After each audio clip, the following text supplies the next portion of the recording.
General Dak stood motionless on the command deck of the Hegemony warship, his 4 eyes fixed on the view screen. The small vessel approaching his fleet looked like nothing he had ever seen before.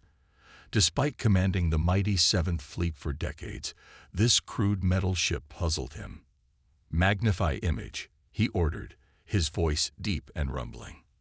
The screen zoomed in, revealing a ship that seemed pieced together from different materials. No elegant curves like hegemony vessels, just straight lines and sharp angles. Yet something about its design suggested careful thought. "Any match in our database?" Dak asked. Officer Tai, his science specialist, tapped rapidly on her console. Her skin shimmered with anxiety, changing from blue to a mottled purple. "None, General. The ship configuration is unknown to us," she replied. The communication array buzzed. "They're sending a message, sir." "Let's hear it," Dak said. A voice crackled through the speakers, speaking in a language the translation matrix took several seconds to process. "Greetings from Earth. We come in peace and friendship." Officer Tai checked her readings again. "They call themselves humans, General. Their home planet is designated Earth in their language." Dak pulled up the planetary data. The readings made him blink all 4 eyes in sequence, a sign of surprise among his species. "This can't be right. Check these readings again," he ordered. Tak confirmed the data. "It's accurate, sir. Earth is classified as a Deathworld. Gravity 1.3 times our standard. Extreme weather patterns, including massive electrical storms and cyclonic wind formations. The atmosphere contains oxygen, a corrosive gas, and the fauna includes thousands of venomous and predatory species." Dak flexed his secondary limbs thoughtfully. The thin extra appendages extending from his torso twitched with curiosity. "Interesting that anything sentient could evolve there, let alone develop space travel," he mused. The human ship sent another message. "Request permission to dock for diplomatic exchange." Security Chief Jin stepped forward. "I advise caution, General. We know nothing of these creatures or their intentions." Dak considered this. The hegemony had encountered 17 sentient species in its 5,000-year history. 15 of those first contacts had ended peacefully. The other 2 had required military intervention. "Prepare the diplomatic chamber," Dak decided. "Full security protocols, but no visible weapons. Let's not appear hostile." Jin nodded reluctantly and left to make arrangements. 2 hours later, Dak watched as the airlock door slid open. He had expected monsters from such a harsh world, perhaps heavily armored giants or creatures with natural weapons. Instead, 3 small bipedal beings stepped through. They stood upright on 2 legs, with 2 arms ending in multi-fingered hands. Their bodies appeared soft, with no visible armor or defensive features. Their heads had tufts of fiber on top and facial features arranged in a flat pattern. 2 eyes, a centered nose, and a mouth. Dak towered over them, his 3-meter height making them look like children by comparison. The center human stepped forward. "Commander Hoon of the Earth Exploration Vessel Horizon," he said, touching his chest. "We thank you for allowing this meeting, General." Dak lowered his primary body to appear less intimidating. "General Dak, commanding the 7th Fleet of the Galactic Hegemony. You are the first beings from your world we have encountered." The human called Hoon smiled. At least, Dak assumed the facial movement was a smile. "We've been exploring this sector for several years. Your civilization appears far more advanced than ours. Yet you achieve faster than light travel," Dak noted. "Recently," Hoon acknowledged. "We're eager to learn from others in the galaxy. We bring trade proposals and cultural exchanges, if you're willing." The meeting continued for several hours. The humans explained their society, their history of exploration, and their hope for peaceful relations. They mentioned their defensive capabilities several times, always emphasizing they were only for protection. When Officer Tai asked about human weapons, Hoon seemed reluctant to elaborate. "We prefer to discuss trade and science," Hoon said. But if you're interested in our defensive systems, we could arrange a demonstration at our nearby space station. After the humans returned to their ship, Dak met with his officers. "Thoughts?" he asked. "They seem peaceful enough," said Tai. Security Chief Jin disagreed. "They mentioned weapons too often for comfort, and species from harsh worlds are often dangerous." Dak considered both views. "I'll accept their invitation to visit their station. These humans intrigue me. They evolved on a world that should have killed them, yet they seemed so fragile." "Security concerns?" asked Ta. Dak waved a dismissive hand. "Minimal. They're half our size with no natural weapons. What harm could they possibly do to us?" As the human ship departed, Dak watched it disappear into the darkness of space, unaware that his understanding of warfare was about to change forever. General Dak's shuttle approached the human space station. Through the viewport, he studied the structure with growing interest. Unlike the smooth, crystalline designs of hegemony architecture, the human station was all angles and sections, with solar panels extending like giant wings. Functional. Practical. Every part served a clear purpose. "Remarkable," he murmured. "They build like they expect to be attacked." Officer Jin, standing at his side, made a dismissive gesture. "Crude, if you ask me. I count at least 12 design inefficiencies. Yet it survives in space," Dak replied. "Sometimes function matters more than form." Their shuttle docked with a metallic clang. The airlock cycled, adjusting atmosphere and pressure to hegemony standards, a courtesy that surprised Dak. These humans were more thoughtful than they appeared. Commander Hoon waited for them inside, flanked by 2 other humans in blue uniforms. He stepped forward, making the hegemony greeting gesture with surprising accuracy. "Welcome to Station Harmony, General Dak. We're honored by your visit." Dak returned the greeting. "Your station is impressive, Commander. I look forward to learning more about your people." Hoon led them through corridors bustling with human activity. Dak noticed how the humans moved with quick, efficient motions, another adaptation from their high-gravity world. "We've prepared a demonstration of our standard defense systems," said Hoon.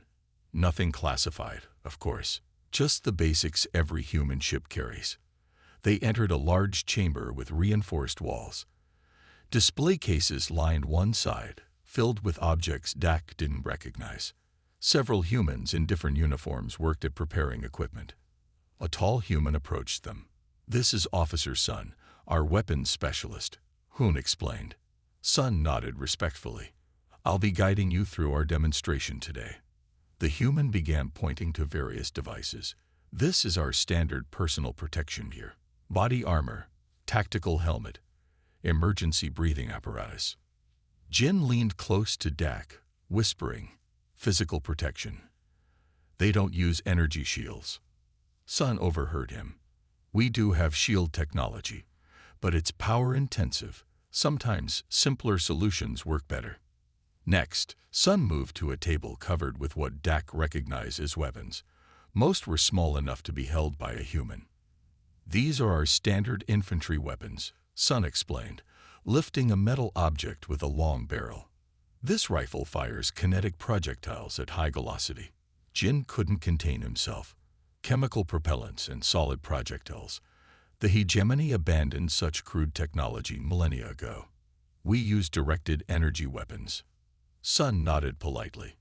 "Different evolutionary paths lead to different solutions. Our battle armor would never be threatened by such primitive weapons," Jin added confidently. Something in Sun's expression changed, a subtle shift that Dak caught but couldn't interpret. The human smiled slightly. "Would you care to test that theory, Officer Jin? We have a target range at the end of this chamber." Jin looked to Dak, who nodded permission. The security officer moved to the side room and returned wearing his ceremonial armor, a gleaming suit of advanced composite materials with energy-dissipating layers. "This armor can withstand energy weapons from 3 different species," Jin said proudly. "Even the Krulth couldn't penetrate it with their plasma cannons." Sun didn't argue. Instead, He set up a target behind Jin's armor, which was now mounted on a stand. "Standard distance, standard ammunition," Sun announced. He raised the rifle, aimed carefully, and pulled the trigger. The sound was shocking, a sharp crack that echoed through the chamber. Dak flinched at the noise. But more shocking was the result. A neat hole punched through Jin's armor, the projectile embedded in the target behind. Jin rushed to examine his armor, his mouth open in disbelief. "Impossible," he gasped. "Not impossible," said Sun calmly. "Just physics. Your energy-dissipating armor isn't designed to handle concentrated kinetic force. The bullet doesn't care about your energy fields." Dak felt a cold sensation run along his spine. The implications were clear and troubling. The hegemony had spent centuries perfecting defenses against energy weapons, assuming all advanced civilizations would follow the same technological path. But these humans, these Deathworlders, had gone a different direction. They hadn't developed energy weapons not because they couldn't, but because they hadn't needed to. Their primitive weapons were devastatingly effective against hegemony defenses.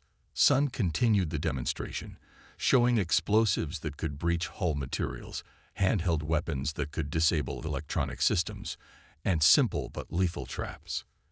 "And these are just our standard armaments," Sun explained. "Nothing special." As they moved through the exhibits, Dak's understanding shifted. These humans had optimized for destruction in ways the hegemony had never considered.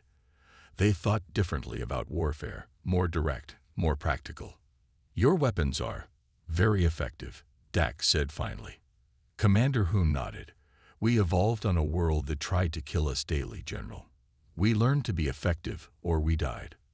Looking at the simple but deadly equipment around him, Dak understood something profound. The galaxy had just become a much more dangerous place. General Dak sat alone in his private chamber aboard the flagship. The demonstration at the human space station had troubled him deeply. He couldn't shake the image of the simple metal projectile punching through Jin's advanced armor. "Computer, secure this room for classified work," he ordered. The lighting dimmed as security protocols activated. No recordings would be made, no data transmitted. "Connect me with Officer Gill." His intelligence specialist appeared on the screen moments later. Gill was smaller than most hegemony officers, with skin that remained a constant deep purple, rare among their kind. "General Dak, how may I assist you?" Gill asked. "I need a full investigation into human history and military capabilities." "Covered. No official channels." Gill's eyes widened slightly. "That's unusual, sir." "What I saw today was unusual," Dak replied. "Use your network. Find everything you can about these humans, especially their wars." 3 days later, Gill requested an urgent meeting. The intelligence officer arrived carrying the secure data tablet, his expression grim. "Your findings?" Dak asked. Gill placed the tablet on the table. "Disturbing, General. I accessed their information networks and historical archives. And their entire history is warfare, General. They've had only brief periods without global conflict." Dak leaned forward. "Explain." Gill activated the tablet, displaying a timeline of human history. They fought constantly, tribe against tribe, nation against nation, ideology against ideology, for thousands of years. "Most young species go through violent phases," Dak noted. "This is different," Gill insisted. "Most species eventually outgrow warfare as they advance. Humans have simply gotten better at it." The tablet displayed images that made even Dak uncomfortable. Battlefields covered with bodies, cities reduced to rubble, weapons of increasing deadliness. "They've weaponized everything. Their chemistry, biology, physics," Gill continued. "They created weapons that split atoms centuries ago. They've engineered diseases that could wipe out their own kind. They've built autonomous killing machines." Dak studied the information carefully. "Yet they survive." "There's more," said Gill. "They possess weapons they haven't revealed to us. Planet killers they developed but refused to use due to ethical concerns." "Ethical concerns," Dak repeated. They develop weapons that can destroy worlds but choose not to use them. Gil nodded. They call it mutually assured destruction.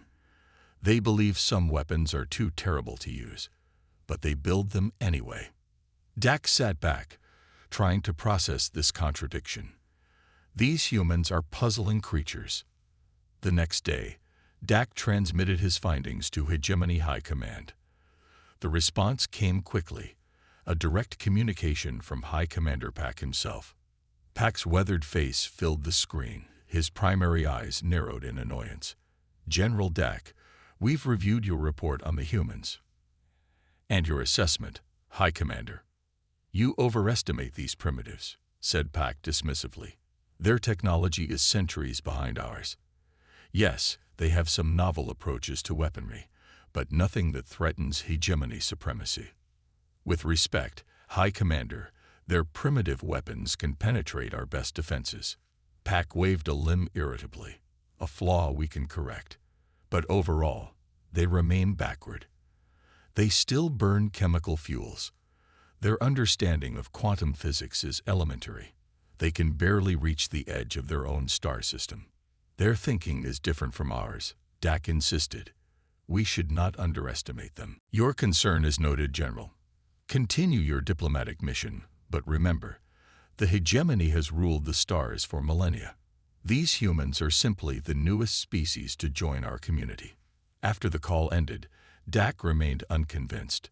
He sent a private message to Commander Hoon, requesting a meeting without official protocols.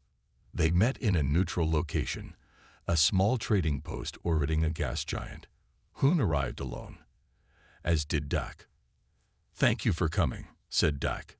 Your message seemed important, Hoon replied. Dak studied the human carefully. I have a direct question. Why show us your weapons? Most species try to hide their military capabilities. Transparency, replied Hoon without hesitation. We hope for peace, but we've learned to prepare for war. Your species evolved on a world that tried to kill you every day, said Dak. It shaped you. Hoon nodded slowly. Every human carries that heritage. We don't seek conflict, but we're very, very good at it when necessary. My superiors don't see you as a threat, Dak admitted. They think your technology is primitive. A small smile appeared on Hoon's face. Sometimes the oldest solutions are the most effective. A sharp stick killed just as well 10,000 years ago as it does today. You're a dangerous species, Dak said quietly. Only to those who threaten us, Hoon replied. We prefer to be friends, allies, partners, but we're prepared for alternatives. Dak left the meeting with a new respect for humans and a deep concern about what would happen if the hegemony underestimated them. These creatures had survived a world that tried to kill them at every turn. They had turned that struggle into strength. As his shuttle returned to the flagship, Dak composed a private message to several key military commanders he trusted. They needed to understand what the High Command did not. The galaxy had changed with the arrival of these Deathworlders. The alarm pierced the darkness of Dak's hibernation chamber. His 4 eyes snapped open, consciousness returning in a painful rush. Emergency awakening was never pleasant. It meant crisis. Status report, he croaked, his voice rough from disuse. Officer Ta stood by his chamber, her skin shifting anxiously between shades of blue. General, we have an emergency. Commander 1 has attacked a human outpost.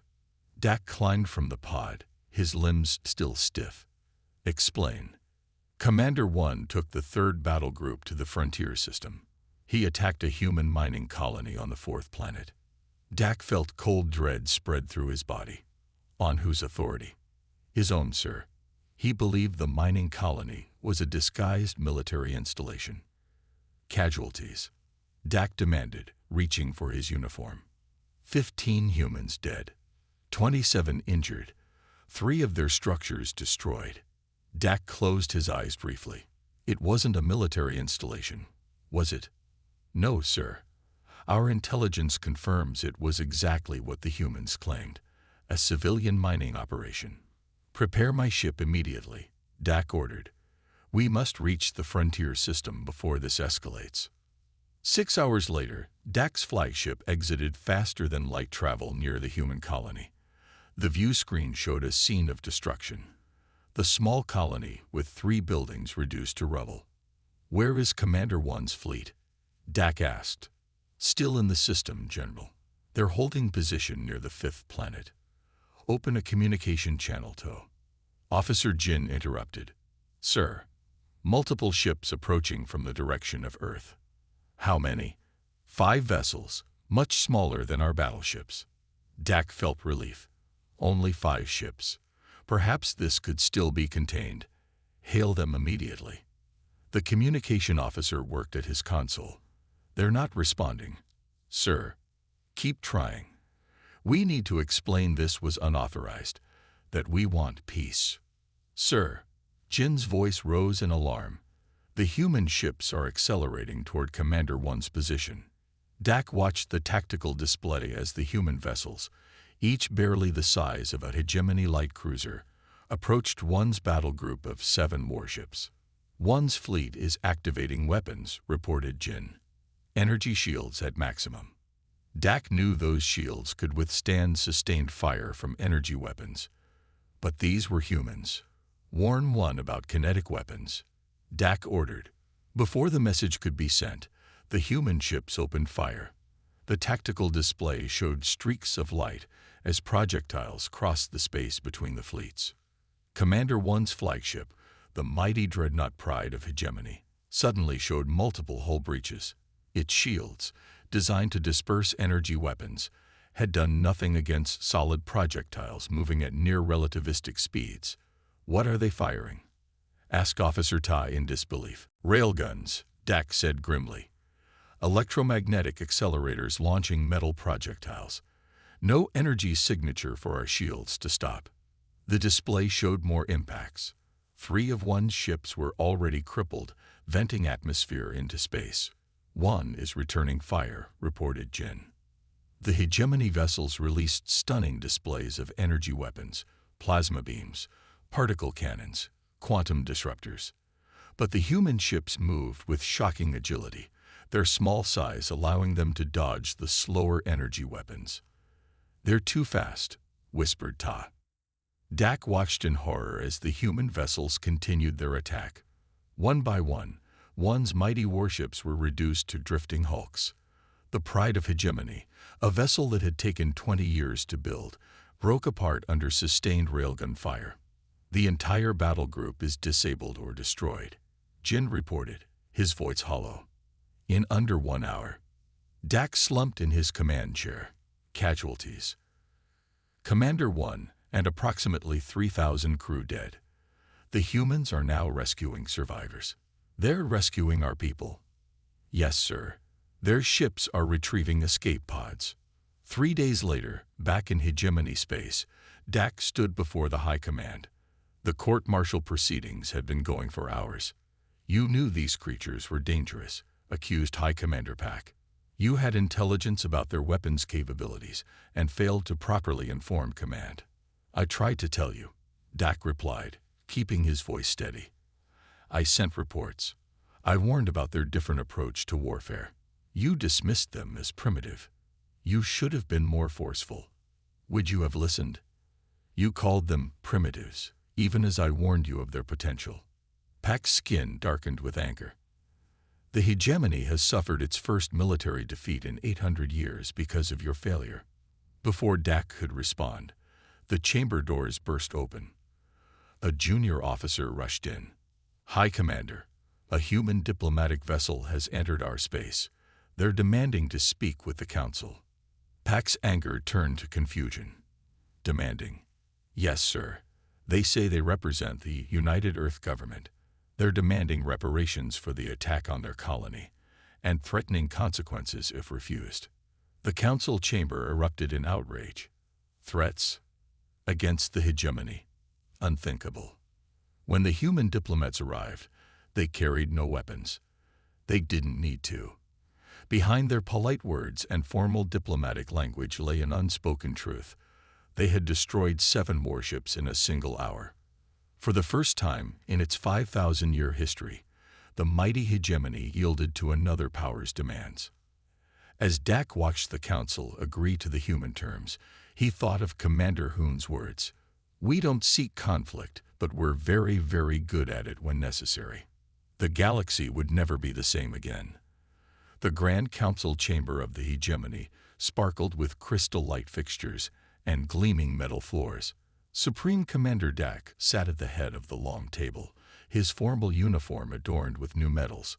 Across from him sat Commander Hoon, now wearing the formal blue and gold of an Earth ambassador.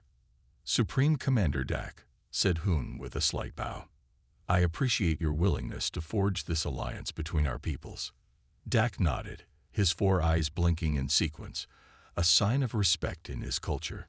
The hegemony has much to learn from Earth. Recent events have made that clear. The signing ceremony was brief but historic.